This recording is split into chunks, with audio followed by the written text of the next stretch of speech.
నమస్తే, social post న్యూస్కి స్వాగతం. యువగలం. ఈరోజు ప్రధానమైనది ఏంది అంటే ఆంధ్రప్రదేశ్ రాష్ట్రంలో ఆంధ్రప్రదేశ్ రాష్ట్రాన్ని కుదిపివేస్తున్నది ఏంటంటే నెయ్యి. ఒకప్పుడు ఈ దేశం యొక్క ప్రధాని పదవిని ఊడగొట్టింది ఒక ఉల్లిగడ్డ. సో ఒక పార్టీ పదవిని దించడానికి, ఒక పార్టీని పదవి ఎక్కించడానికి ఈ దేశంలో ఉల్లిగడ్డ నుంచి నెయ్యి వరకు ఏదైనా సాధ్యమే అనేది నిరూపిస్తున్నది. మరి ఇప్పుడు ప్రస్తుతం ఆంధ్రప్రదేశ్లో నెయ్యి వివాదము ఘోరంగా మరుగుతోంది.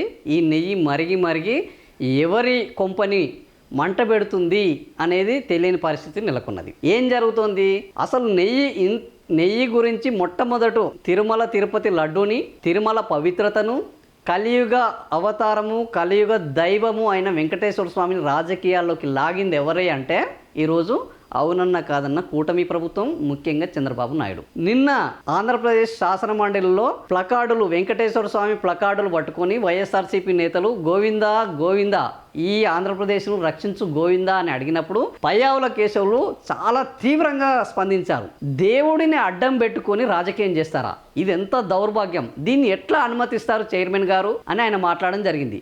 ఆ మాటల్లో మనం స్పష్టంగా గమనిస్తే, మీరు ఈ వాయిస్ని వింటే మీకు అర్థమవుతుంది. ఇది చైర్మన్ గారు అని అంటున్నట్లేదు, చైర్మన్ గారు అంటూనే చైర్మన్ను ఎట్లా అనుమతించారు అని ప్రశ్నిస్తున్నట్లు, హెచ్చరించినట్లు మనకు అది స్పష్టంగా కనబడుతుంది. అంటే ఆయనలో ఉన్న ఆ ఫ్రస్ట్రేషన్ అనేది స్పష్టంగా కనబడుతుంది. వాస్తవానికి గోవిందుడిని రాజకీయాల్లోకి లాగింది ఎవరు?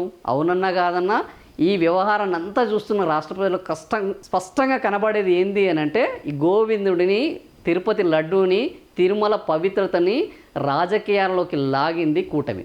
కానీ ఇప్పుడు ఆ కూటమికి అది ఏమైంది? రివర్స్ అయింది. ఎవరైనా వెంకటేశ్వర స్వామితో పెట్టుకుంటే అంత ఈజీగా ఆయన వదిలిపెట్టడు అనే దానికి మరి ఇప్పుడే ఈ శకం మొదలైందా ఏంది అనేది మనకు కొంత కనిపిస్తున్నది. ఈరోజు రాజకీయంలోకి వెంకటేశ్వర స్వామిని లాగి వెంకటేశ్వర స్వామితోటి రాజకీయాలు చేస్తారనే పరిస్థితికి కూటమి రావడానికి ఎక్కువ సమయం ఏం పట్టలేదు. సో ఈరోజు తిరుమల తిరుపతి లడ్డు వ్యవహారము ఎక్కడి నుంచి ఎక్కడికి వెళ్ళింది? లడ్డూలో జంతు కొవ్వు కలిసిందన్న దగ్గర నుంచి వెళ్ళి ఇప్పుడు లడ్డూలో జంతు కొవ్వు పక్కకెళ్ళి కెమికల్స్ కలిశాయి. ఆ కెమికల్స్ కూడా బాత్రూమ్ కెమికల్స్ అని ఒకరు, ఇంకో రకమైన కెమికల్స్ అని ఒకరు. ఓవరాల్గా జంతు కొవ్వు పక్కన పోయి కెమికల్స్ దగ్గర ఆగింది. ఈ కెమికల్స్, ఈ లొల్లి ఇప్పుడు పక్కన పోయి అది ఇందాపూర్ డైరీ వరకు చేరుకున్నది. సో ఇందాపూర్ డైరీ, అసలు ఈ ఇందాపూర్ డైరీ ఎక్కడి నుంచి వచ్చింది, ఎక్కడ పుట్టింది, దీనికి ఉన్న హెరిటేజ్ సంస్థకున్న అనుబంధం ఏంటి?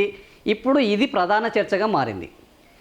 హెరిటేజ్ సంస్థ పేరు ఎప్పుడైతే వచ్చిందో చంద్రబాబు నాయుడు కాడెత్తేశాడు. వెంటనే ఓహో, ఇది మనం ఒక రకంగా తీసుకెళ్ళాలనుకుంటే ఇది ఇంకో రకంగా వెళ్తుంది.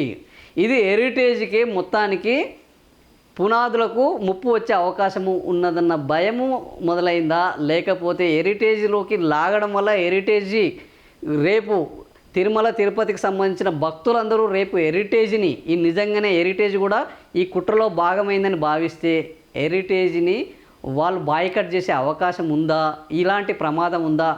భయాలు ఏమైనా కావచ్చు, అనుమానాలు ఏమైనా కావచ్చు, హెరిటేజ్ సంస్థ మీద చర్చించడానికి చంద్రబాబు నాయుడు సస్యమీర ఒప్పుకోవట్లేదు. ఎందుకు? హెరిటేజ్ సంస్థకు ఇందాపూర్ డైరీకి ఉన్న సంబంధం, ఇందాపూర్ డైరీ నుంచి వెళ్ళి తిరుపతికి వచ్చిన నెయ్యి. మరి హెరిటేజ్కి సంబంధం లేకపోతే ఇందాపూర్ డైరీ గురించి చర్చించడానికి చంద్రబాబు నాయుడు ఎందుకు ఒప్పుకోవట్లేదు?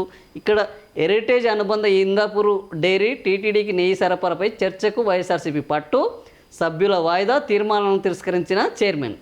ఈ అంశంపై చర్చకు పట్టుబడుతున్నది పోడియం వద్ద అభ్యంతరం తెలిపిన ఆర్థిక మంత్రి. సభ వాయిదా వేస్తున్నట్లు హెడ్సెట్ని టేబుల్పై విసిరికొట్టిన మంత్రి పయ్యావుల. ఎందుకు ఇంత కోపము? ఎందుకు ఇంత ఫ్రస్ట్రేషను? ఎందుకు ఈ చర్చని అంగీకరించట్లేదు? ఏ చర్చకైనా సిద్ధమేనని చెప్తున్న కూటమి నేతలు ఈరోజు ఇందాపూర్ డైరీ గురించి, మరి ఇంత వివాదం జరిగిన దాంట్లో ఇందాపూర్ డైరీ ఉందన్నప్పుడు ఇందాపూర్ డైరీ గురించి హెరిటేజు స్వచ్ఛమైనది, స్వచ్ఛమైన నెయ్యికి హెరిటేజు ఒక నిదర్శనము, స్వచ్ఛమైన నెయ్యికి హెరిటేజ్ ఒక బ్రాండింగు అని చెప్పుకునే అవకాశం వచ్చినప్పుడు హెరిటేజ్ బ్రాండింగ్ను పెంచుకునేటందుకు, హెరిటేజ్లో కల్తీ ఉండదు అని చెప్పుకునేటందుకు, హెరిటేజు ఈ రాష్ట్ర ప్రజల, తెలుగు రాష్ట్రాల ప్రజల కానీ హెరిటేజ్ వినియోగదారుల యొక్క ఆరోగ్యాన్ని కాపాడే అద్భుతమైన పాల సంస్థ, నెయ్యి సంస్థ, డైరీ సంస్థ అని చెప్పుకునే అవకాశం వచ్చినప్పుడు చంద్రబాబు నాయుడు హెరిటేజ్ గురించి ఎందుకు చర్చించడానికి వెనుకాడుతున్నారు?